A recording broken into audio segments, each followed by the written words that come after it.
Some people think it's easy. You just sit back, you're a property manager, and you don't do anything. And and if you have construction going on 2-3 months later, nothing may happen, at all. So it's really that asset management, project management that really helps out. Welcome to the 10-Minute Mogul podcast. I'm Adam Zucker alongside my incredible wife. I'm Randy Zucker, and we're here to revolutionize your real estate investing journey. We built our success from the ground up through determination, courage, massive action. We created a portfolio of motels, multifamily properties, and renovated over 100 homes. We understand the challenges other investors face and know firsthand how tough it can be to pivot in the real estate game and reach that next level. That's why we developed a powerful method to help you prioritize your time, maximize your life, and build legacy wealth. Let's spend 10 minutes together to change your life. Welcome to the 10-Minute Mogul podcast. I'm your host, Randy Zucker. He's my incredible husband, Adam Zucker. Today we have Ryan Dumas on the podcast. Welcome, Ryan. How you doing today? Thanks for having us.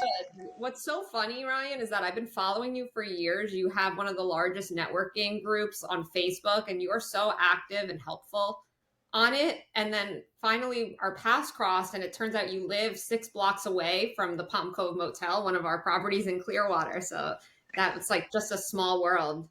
It is. It's a very small world. That's what I tell people every day in these networking events and programs and everything. It's, you don't know, and it's a very small world. Yeah, I mean, and you're just such a huge mogul. You went from 0 units to 3,000 units. You have that mentorship program, and you also run an investment fund where you work with people all over the country in all these different types of investments. So why don't you just tell us a little bit about what you do and how people from home can help get scaled and go from those, owning an investment home to being involved in a fund, and you could actually, be one of those people that own 3,000 units like yourself. Yeah, I think it's the one thing. Thanks for having me on here and everything. I appreciate it. And it's just one of those things. I'm in Clearwater, Florida, wife and 4 daughters, and I just strive to really my why of really, being able to spend time and serve in our church with the kids and have time with them and be able to vacation whenever I want. The units isn't a real factor because everybody's like, it's not that I own 100% of them. It's one of those things that we're syndication. We have a couple of JV deals, but it's also the experience you learn when you close on a 100 unit as a co-GP or a 50 unit, and you're developing a self-storage with partners that are really good at developing, and then just learning these things when you're going to do a JV or you're doing a deal that you're controlling. But we learned a lot. I failed at raising capital a few times. I failed at losing some earnest money and attorney fees, and we got into a coaching program of the Deal Room, Jake and Gino, coaching in the Warrior program, just different things like that. And then we started our the core a little over a year and a half ago, and have about 90 members in there, 90 something.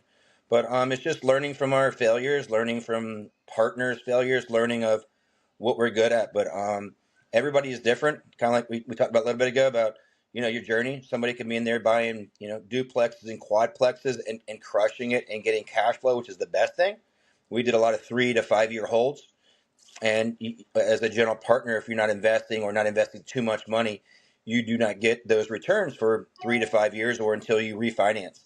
So it just depends on your goal. I like to get on the phone calls with investors, friends of mine, and really find out. Sometimes we'll have a couple of deals, and one's a depreciation play and one's a cash flow play. But yeah, it's a learning opportunity that we did. It was a great 3 years. We're learning and switching and pivoting to some affordable housing now. So, You mind just walking us through the difference between a joint venture and a syndication deal? Explain the difference and the benefits of each. So yeah, we've done syndication deals. We've done 506B boy, which is friends and family. We've done 506C, which are accredited investors.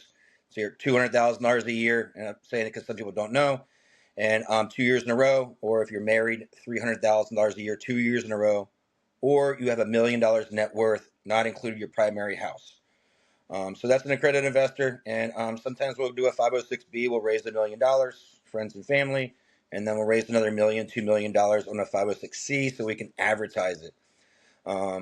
On that role, you have the general partners, which are the partners that are doing the asset management, helping out with um, the day-to-day operations and having calls with the property manager, and if there's any renovations going on, just the whole works, helping out. Because some people think it's easy, you just sit back, you're a property manager, and you don't do anything, and if you have construction going on 2-3 months later, nothing may happen, at all. So it's really that asset management, project management that really helps out on and you have limited partners, and the limited partners are limited. They're passive. They sit back and look at the monthly emails that see how the project is going, and they're silent. And on a JV deal, if you have whatever 2, 3, 5 partners in the deal, everybody is supposed to have a role. And I mean, some joint ventures could be, it could be Randy LLC and Ryan LLC. It could be you guys and my wife and our teams together.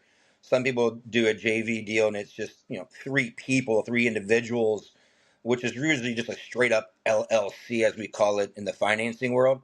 But in the JV deals, I mean, I've seen so many JV deals. I'm a banker, so I see a lot of the risk out there. But the JV deals, everybody's supposed to have a role. So if you have 6 or 7 of you in the deal, and there's 2 or 3 that are never on the calls, never do anything, and it looks like there was fees in the deal. It looks like they're passive. It looks like a syndication.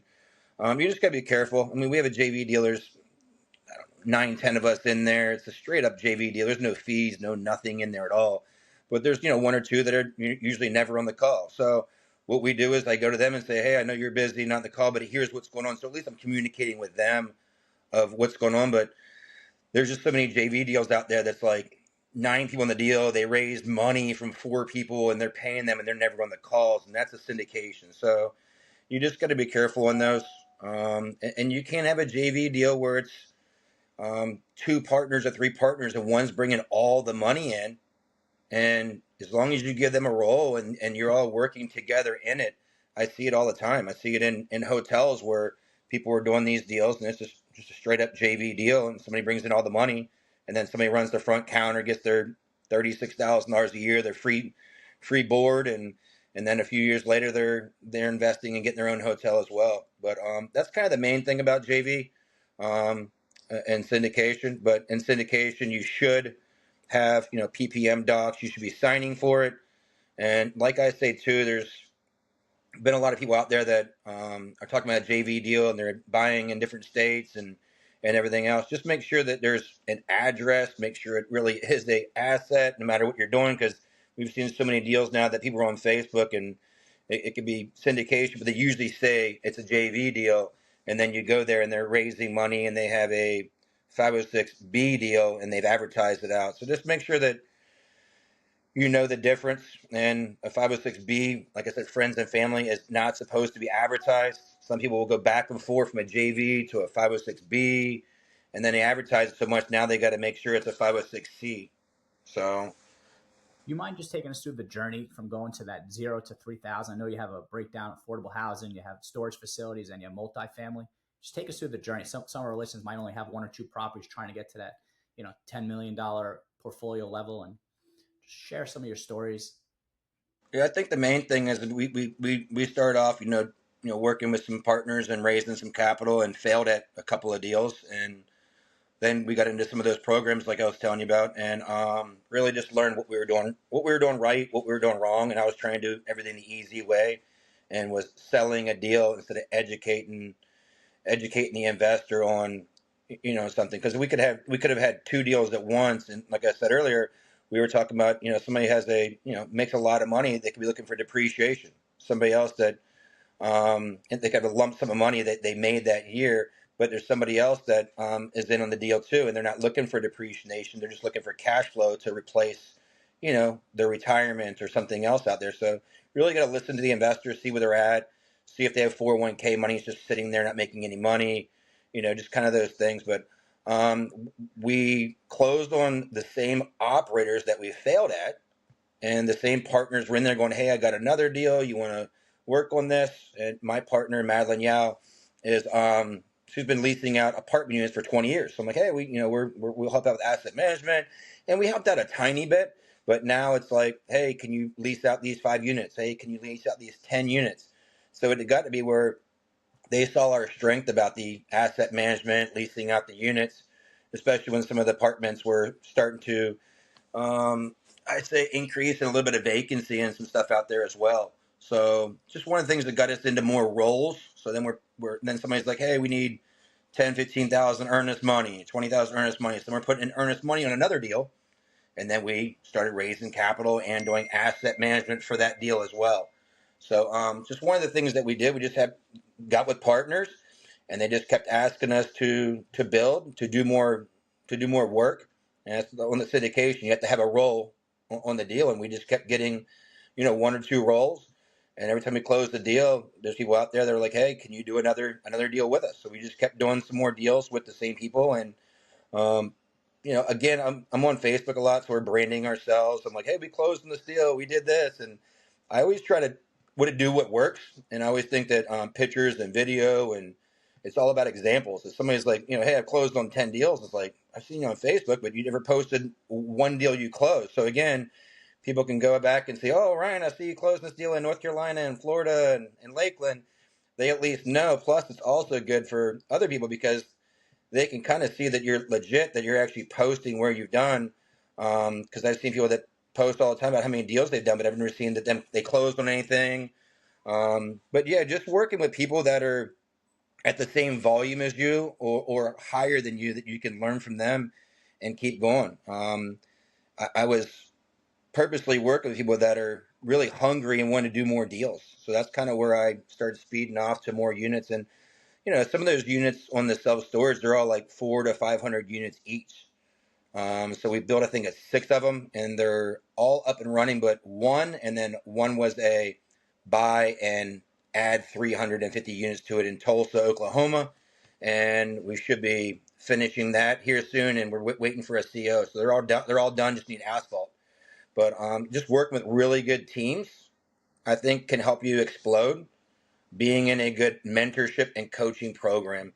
You can be in Facebook and going to conferences, conventions all the time, but if you don't have anybody to learn from and network with, you'll kind of go real slow. And again, slow isn't bad. Like I said, if you're buying duplexes and quads and that type stuff by yourself or with one person. But I like more people because I can learn more instead of just learning what I mess up on. If you enjoyed this episode, stay tuned for part 2 coming out in a few days.